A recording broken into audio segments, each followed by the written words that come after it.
This is Gayle Nicholson with Krista Ducharme and Joanne Angel Barry Colon down below. Welcome to Three Crones and the Woo Woo. How are you doing today, ladies? Krista? Oh, great. Thank you so much. Yeah, I'm really excited to be here today. And yes, I just want to introduce my shadow over here.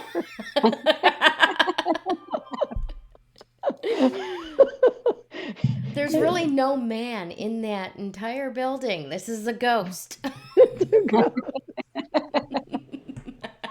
I'm like, yes, I'm not Peter Pan. It's actually my husband. He's working, he's doing something. And because we have, that light of day in front of us, Mm-hmm. it picks up everybody's shadow there. Nice. Yeah. Joanne, how are you doing today? You're all bundled up. Is it chilly in New York today? Yes, anytime the temperature goes below 80 degrees, it's chilly. But no, seriously, I think today is like 34 degrees. It's cold, Oh. So I just like to be warm. My heat is on, but I'm still always a little nippy. So yeah. Gotcha.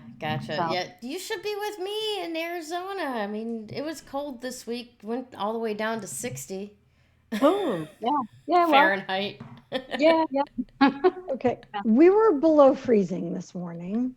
Oh yeah, yes. Krista's got crispy grass.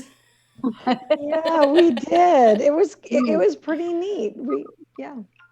Very cool.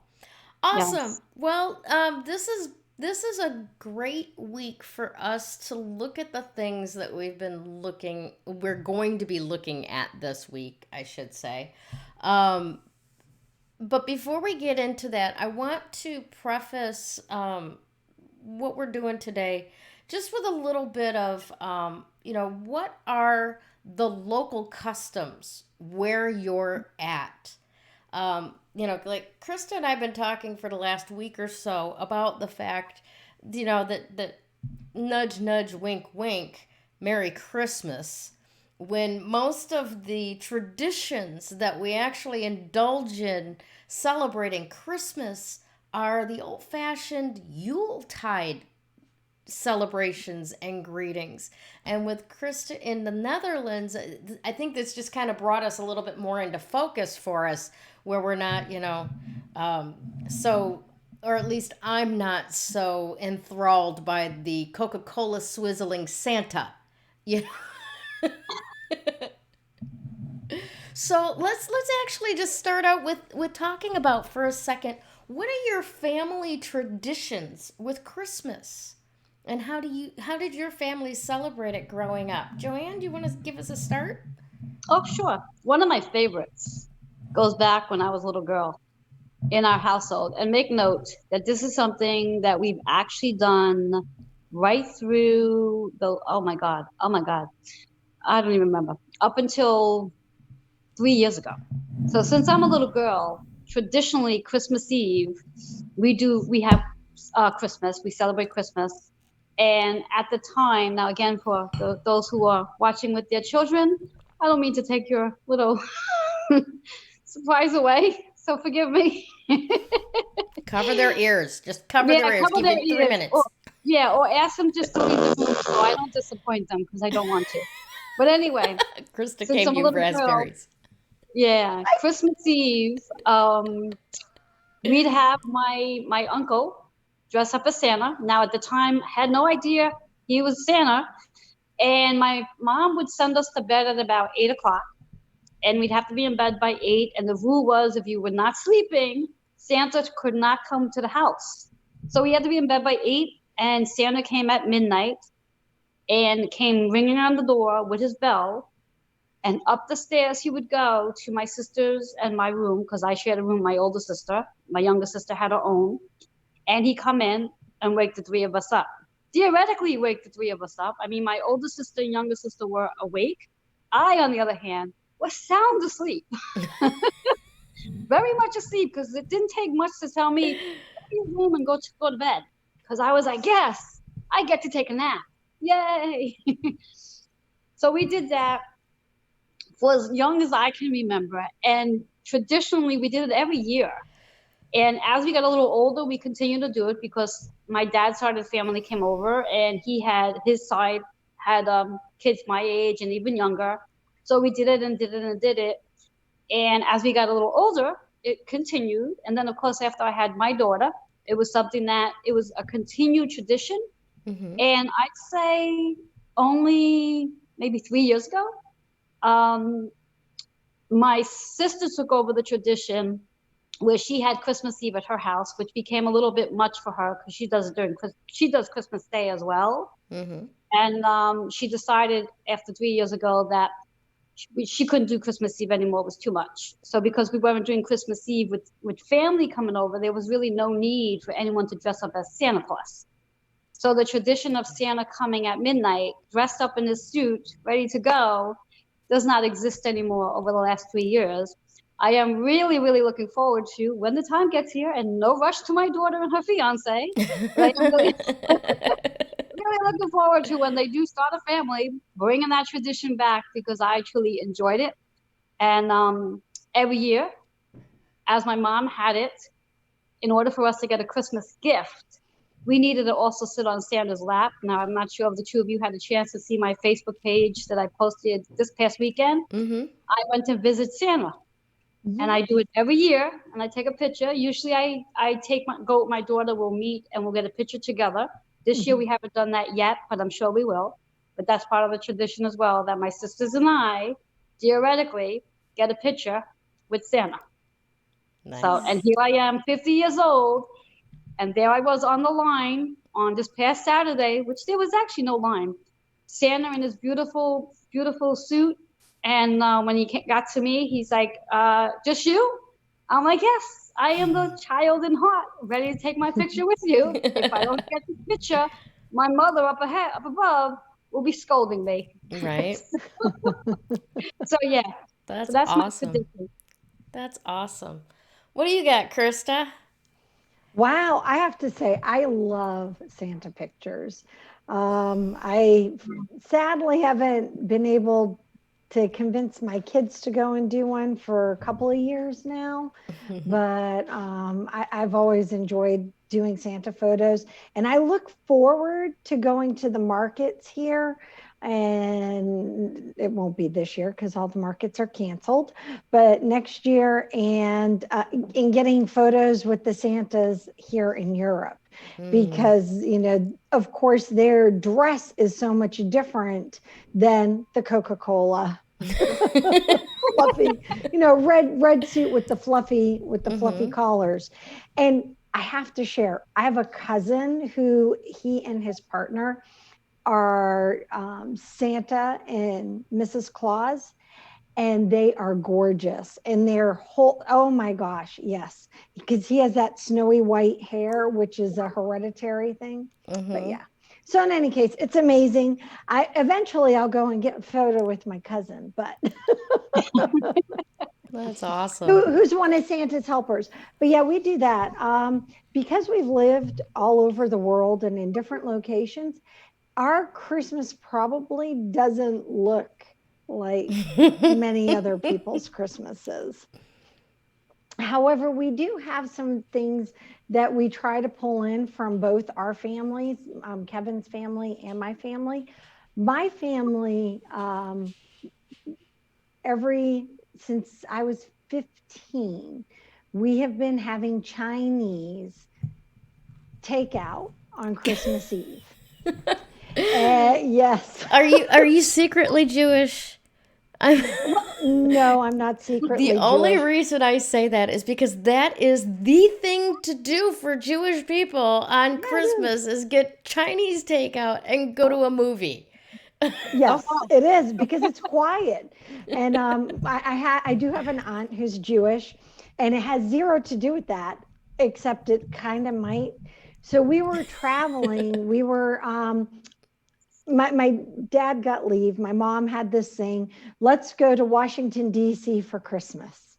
Let's go see the Capitol all dressed for Christmas. So my mom got a hotel room, and we went down. And the one thing she failed to do any research on or think about was restaurants being open, because in her mind, she's thinking, oh, of course something's going to be open. It's a city, right? One of the things we've learned about going to capital cities like Washington, D.C., Canberra, and Australia, is it kind of goes to sleep. I don't want to say it shuts down. It slows down and it goes to sleep when government isn't in session. Well, and so nothing was open in any case, except a Chinese restaurant.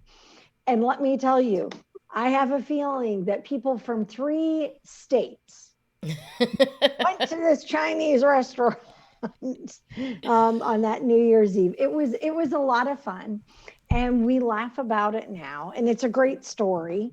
And so we've kept this tradition going to the point where here we are, we're in the Netherlands, and Genevieve, our daughter, is already like, okay, so which Chinese restaurant are we ordering from, Mom?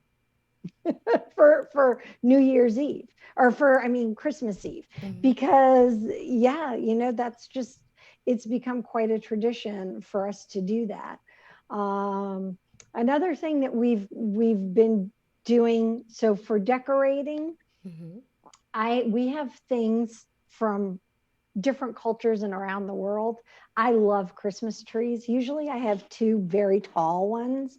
I only have 1 this year, but we have a total of 6 trees of variant heights already set up.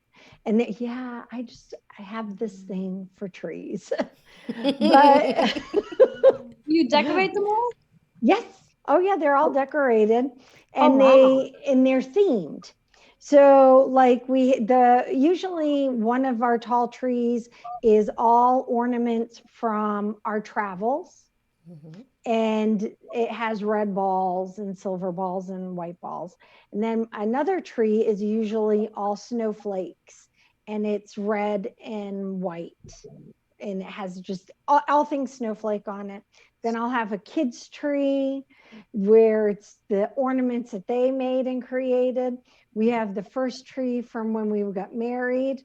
And so that has a lot of Japanese ornaments on it, because we met and got married in Japan.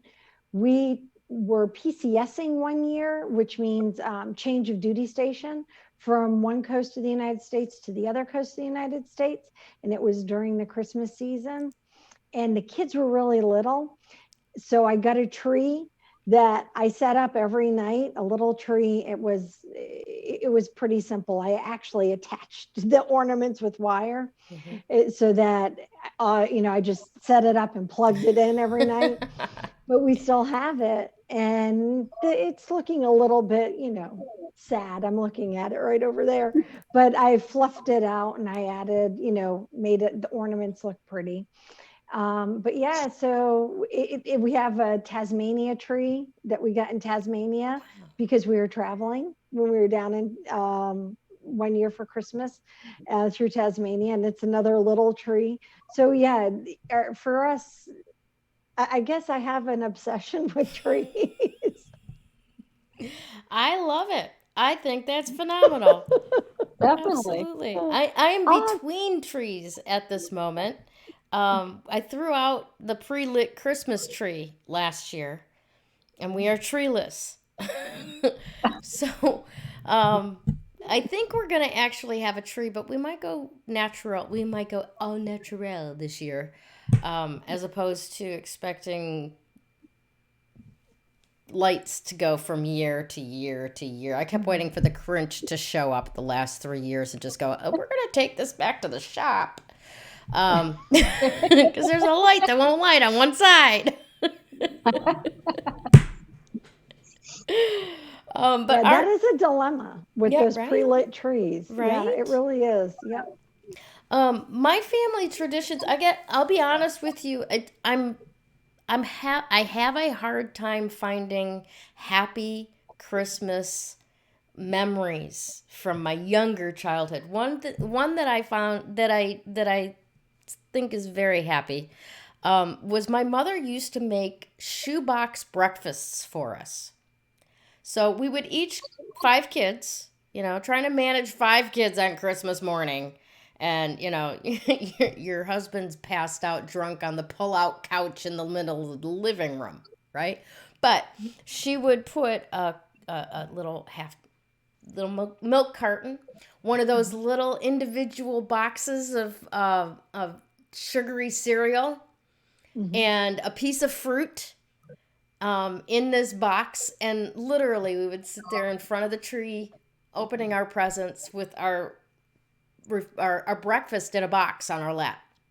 And I loved it because I didn't get sugary cereal all that much.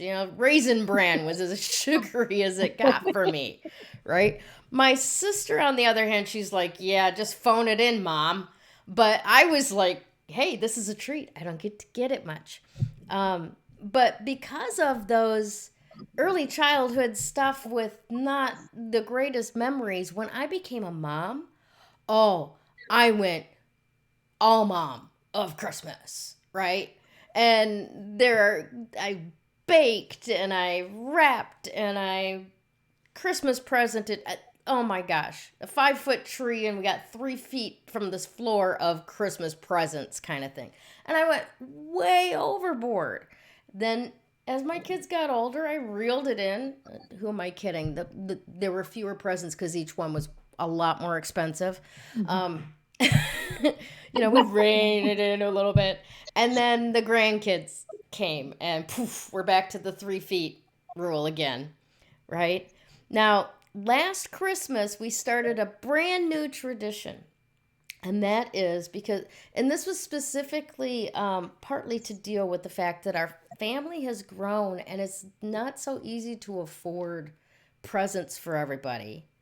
And we have one child who's an extreme introvert, grown up now, and he's just like, really, I don't want any presents. Do I have to come and talk to people for 3 hours? I'm just, this is not happy to me. This is kind of thing. So you know what we did? We're like, okay, everybody show up at medieval times for dinner. We spent 3 hours together watching a show, food in front of us. I didn't have to clean, and everybody gave hugs and went on their way. And it was the best Christmas day we've had in a long time. Wow. Isn't that sounds interesting? Awesome. Right? Yes. Yeah. So thanks for sharing all of your Christmas ideas with me. I love the idea of having somebody come and visit the kids after they've been asleep for a while and share that, extend that magic of Santa and all of the around the world stuff. That's fascinating to me. I mean, I never in a million years would have pulled out of thin air a tree with just Japanese ornaments on it. Right? My daughter and my son-in-law, who's a Marine, in his household growing up, his mother always did the action figure tree for him, right? So my daughter was kind of like strong-armed into, okay, we gotta have a tree for the figurines, and then you can have your pretty tree for the formal living room. This year, the action figure tree has moved into the family room, and the skirt is the Captain America shield. And I mean, it's so marveled out. It's amazing. I wish I could be there myself. Okay, that's awesome. All right, I'm a huge Marvel fan, so yeah, I'm all over that. Right? But I don't have one of those trees. I think it Maybe would that's fit a very new nicely idea. into your house. Awesome. We have a lot. We could do a Star Wars tree with the amount of Star Wars ornaments we have. So yeah. There you go. Well, okay, enough burning time here. Let's get into what Joanne's forecast for this week is going to be, the week of December 6th through 12th, 2020. Yes. Yeah. So once again, the amazing forecast doesn't really involve too much of our planets. Now that most of our planets have really gone direct, there's really not much to talk about. There are still, I think, 2 or 3 of them in retrograde, but they're not making too much noise right now, so nor should we. So what I like to focus on is where our moon is today, and it's going to be moving after today because the moon rotates every 2 to 2.5 days. So emotionally speaking, that impacts each and every one of us, depending on where that moon sits and what sign the moon is in your chart as well. So today's moon is in Virgo. So you may very well be feeling the need to want to be really organized and structured, disciplined, and might even be evaluating dietary habits. What a time to evaluate dietary habits in the month of December. Like 2.5 weeks before Christmas, we just came out of Thanksgiving. So yeah, it might be a really good time to evaluate your dietary habits. You may not want to start a new dietary program yet. You might want to wait till the new year for that, although I highly recommend starting now to avoid the additional weight that will come on should you not start now, in addition to the pandemic weight. So you could very well be walking out of 2020 with an extra 30 pounds on, not the healthiest thing in the world, but hey, we're not here for that today. And then also you might be just focusing on reevaluating your exercise routine, your movement routine, seeing how that fits in structure to what it is you're doing. So that's that moon energy. What I do want to put a highlight on are specific days for this week, because we're moving into, from my point of view, a very powerful energy between this weekend moving right into next week. The way I like to see it is that between December 10th right through December 22nd, and even Christmas for that matter, we have amazing energies where the gateway is going to be in our favor to help us really manifest the things we want to manifest, clear out the things we want to clear out, and really move into 2021 being more empowered.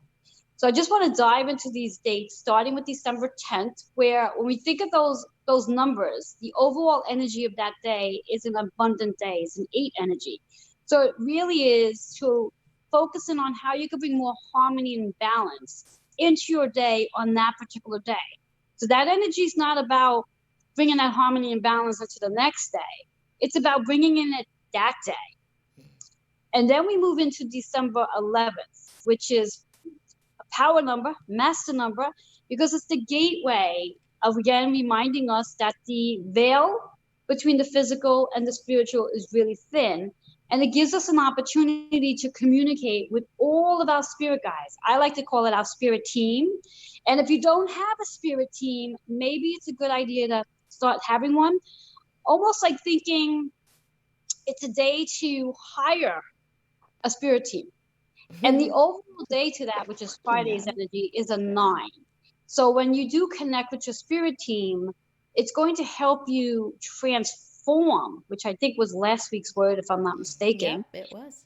Yes. Yep. It's to help you transform to what it is you want to see yourself as, because you're already it. You just have to see it. You just have to now believe that you are this marvelous, amazing, terrific, awesome person. Yeah, I said that all about you. Yes, I did. Because you are. And then let's move into Saturday's energy. And I love this because it's 12-12. I love when numbers repeat.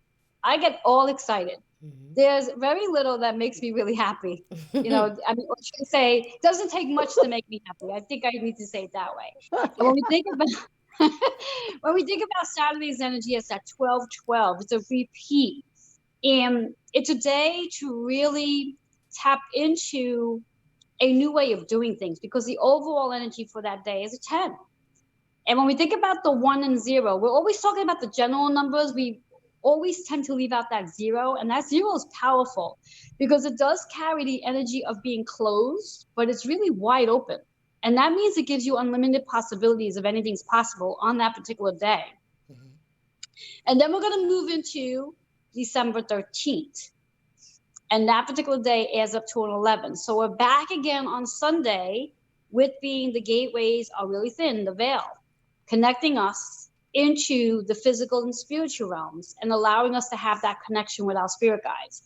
So if you were to use all of these different days coming up to your highest purpose, this will definitely help you really move into abundance, transformations, and connecting to who you are on a much higher level and seeing yourself as this perfect being.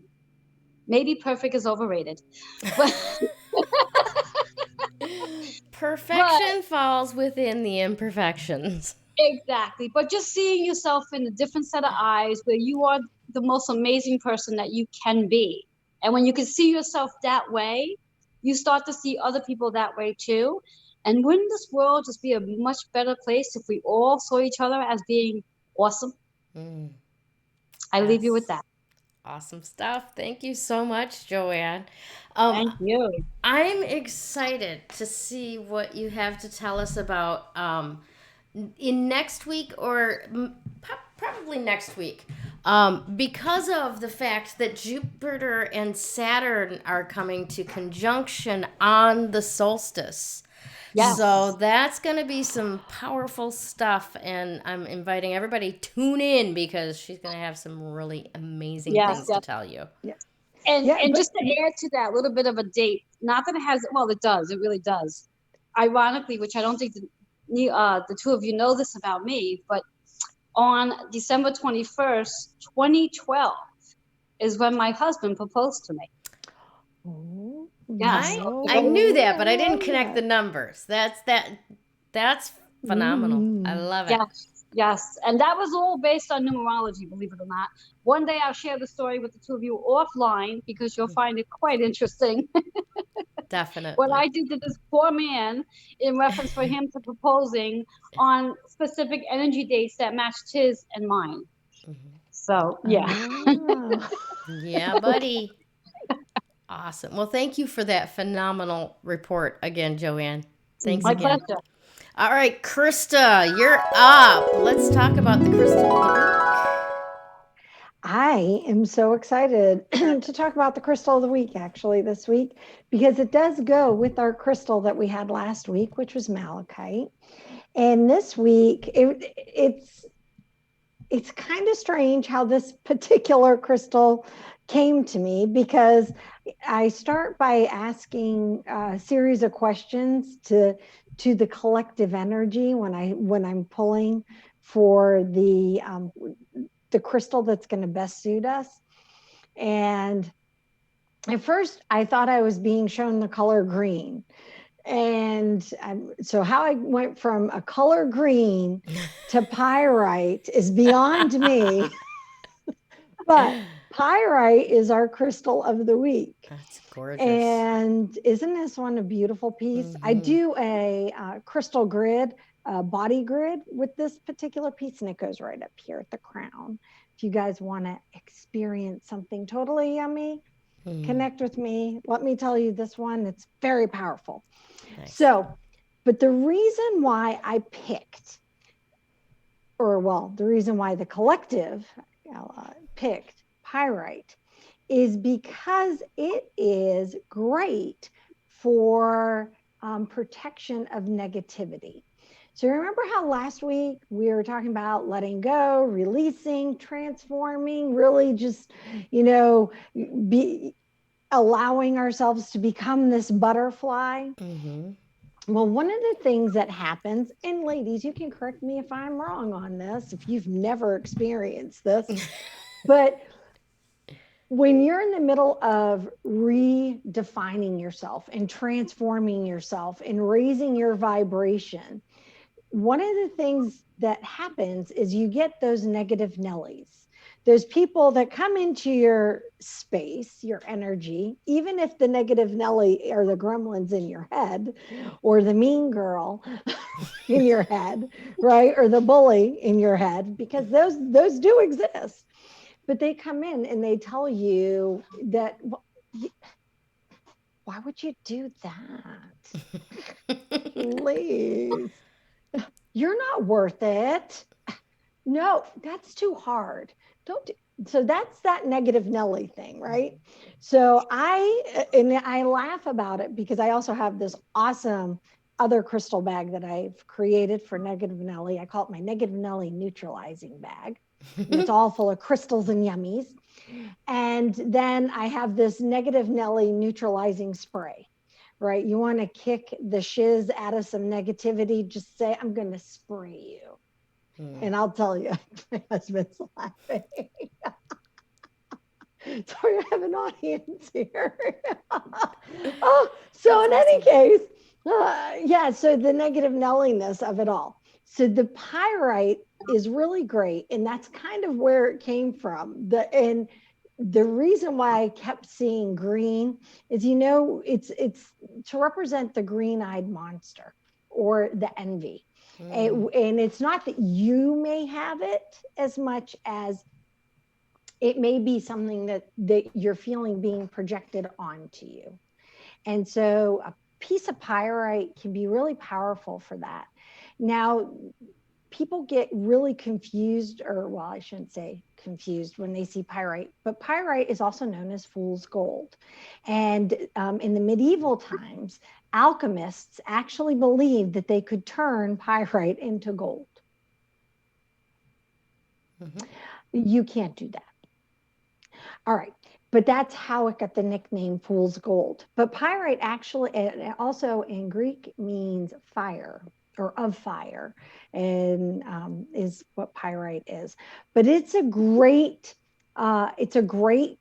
stone to have in your collection, because it can actually work with so many different things, not just negativity.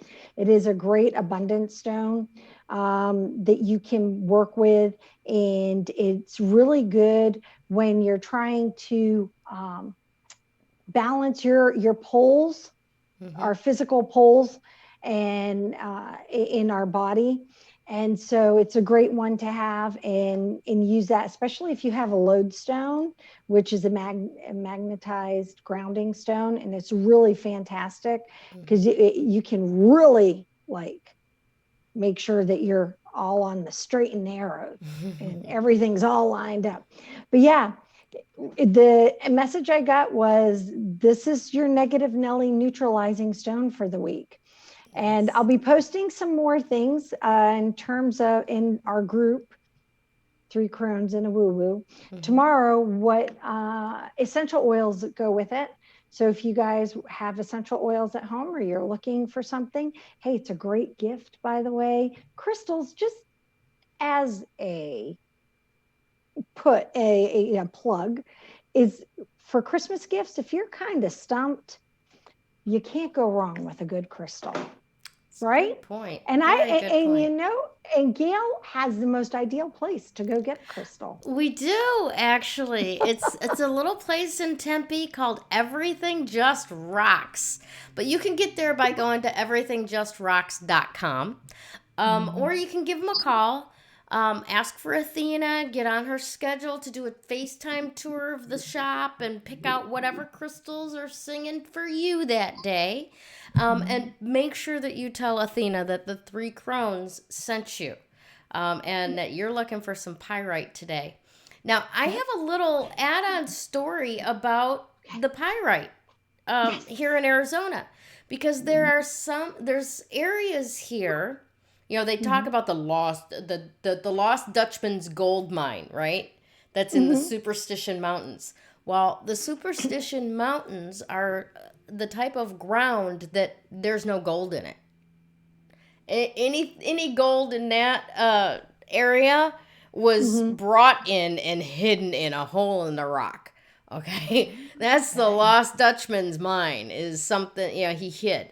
Okay, but near Payson, near Lynx Creek, there are actual gold mines there. Wow. Like old gold mines that have been abandoned because it's not cost effective to use the machinery to pull the gold out of the ground. However, you can pan for gold in those areas. And I've actually I've got a picture of the guy. He's a prospector that has lived on public land for the last 20 years and just pans for gold. He's got nuggets like that big, couple of them. Wow. Okay, that we met him a couple years ago.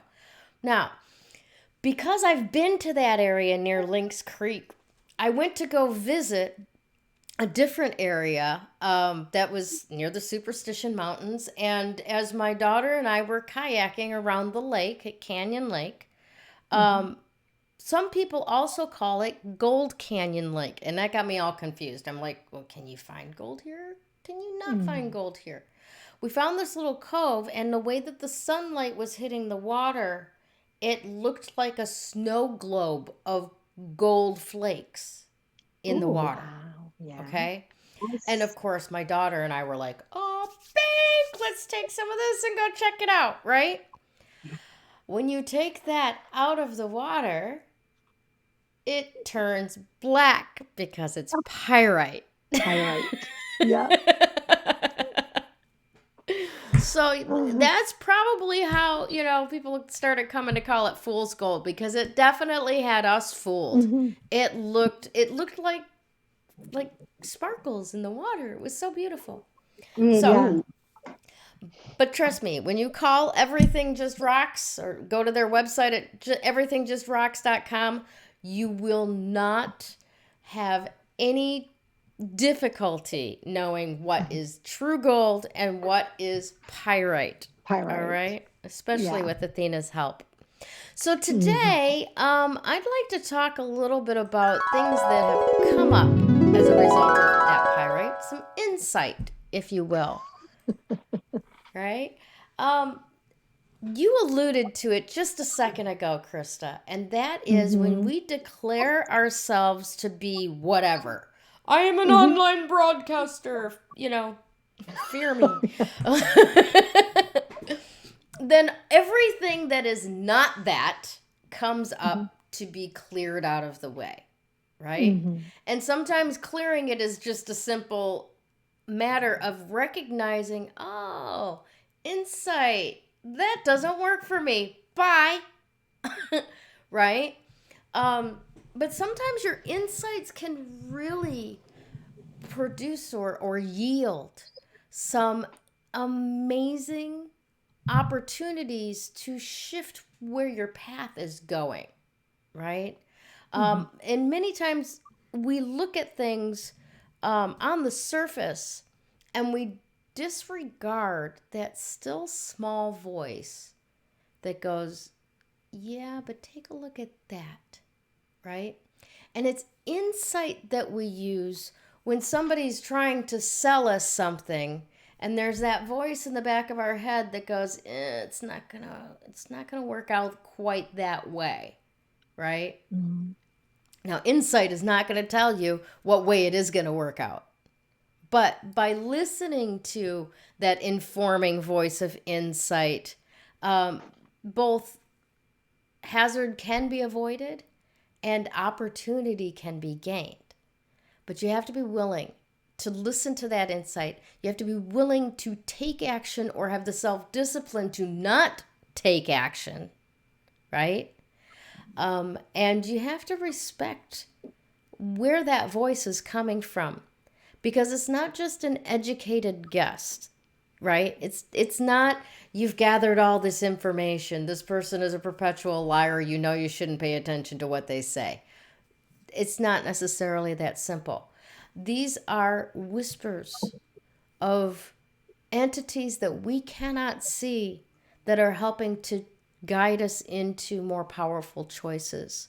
So when we're respecting the insight, we don't necessarily have to take the advice, but we do need to consider, what is this offering me, and so forth. And that's pretty much the simplest part of insight, is recognizing that you're being given a little bit extra information that is important in nature, or you wouldn't be given it at all. And then what can you do with it? How will this make your life better? How will it make things improve? Is this a warning? What can you avoid? What detriment can you escape by listening to this insight? So essentially, that's it for insight for me today. I could go way deep in this, and I don't necessarily want to do that right now. But if people come across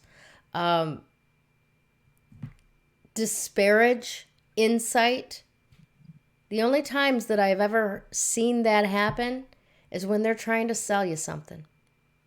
And they're trying to make your own knowledge, your own awareness, your own intuition which would get in the way of making their sale, they want to discount that. Don't ever, ever let them do that to you, because the lessons are much harder learned that way. That Right? is so true. Oh yes. Yeah, yeah, and don't. I just want to add a little bit to that, because I don't want people to think it's like that they're just trying to sell you. Remember, sale isn't always a sale of an opinion or a sale of a thought isn't always a cash exchange.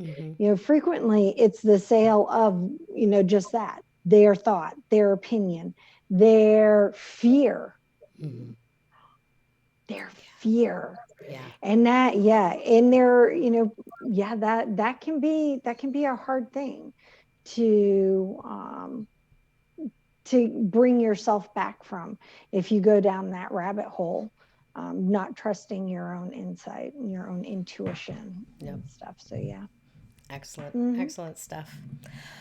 All right, ladies, what do you guys got on tap for the next week? We're just about ready to wind up here, but I know all of you have things that you'll be working on this week between now and then. What do you got, Joanne?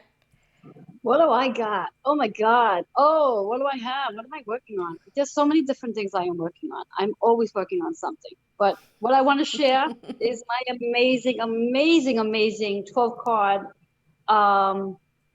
Yeah, sure. There's so much, I'm going to confuse them.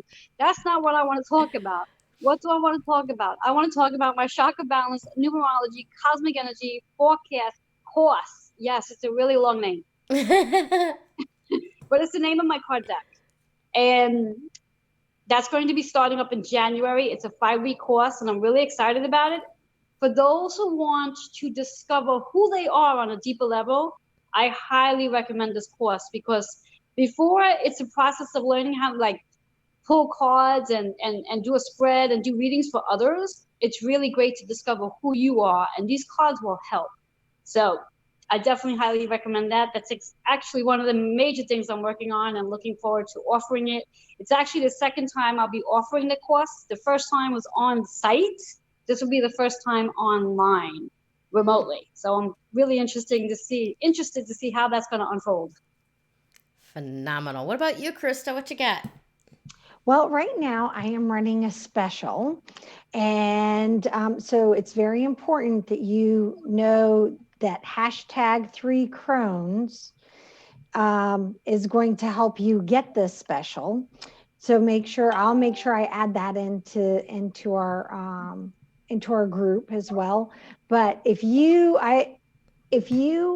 buy 3 gift certificates for a distance Reiki crystal healing session with me to give to others, and I email them right to your box, you get a 4th one free.